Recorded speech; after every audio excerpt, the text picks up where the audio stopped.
Welcome back, everyone. US and Iranian negotiators are reportedly making great progress, with Tehran agreeing to allow United Nations nuclear inspectors into the country. US Vice President J.D. Vance also says America and Iran have agreed on a way to keep the Strait of Hormuz open. We laid a very good foundation for a successful final deal.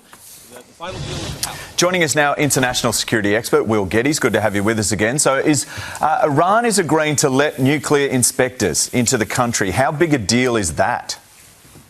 That is, morning Shervo, morning Nat. It's a very big deal, to be honest, to allow inspectors to come in and inspect their various nuclear facilities and development facilities is going to be very, very important to determining, A, their advancement towards developing nuclear weapons, but B, how they're actually enriching uranium.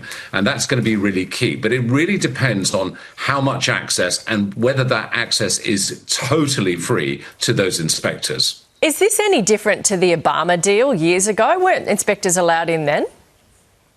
Yeah, again, it's going to be down to the conditions, Nat, as to what the inspectors are allowed to view. I think the issue with the Obama inspectors is that they were very, very much channeled to only what the Iranians wanted them to see, which is why J.D. Vance has got this sort of special deal that's come out and been signed today by the US Treasury to allow for the next 60 days Iranian oil to be sold, however, with the condition of knowing what Iranian does with the proceeds.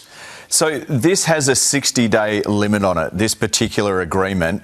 Given what you know about the diplomatic process so far, it could take a hell of a lot longer than that. It could do. And again, it really comes down, Shervo, and that to who you believe, whether it be J.D. Vance or whether it be the Iranian publicity. I mean, certainly there was a lot of rumour around it being somewhat fractious in terms of those negotiations being held in Switzerland, including the Iranian foreign minister, Abbas Araghchi, who was, in fact, apparently snubbed J.D. Vance and was refused to actually shake his hand, both when he arrived and when he left. So, Iran is saying it's not conceding anything whatsoever.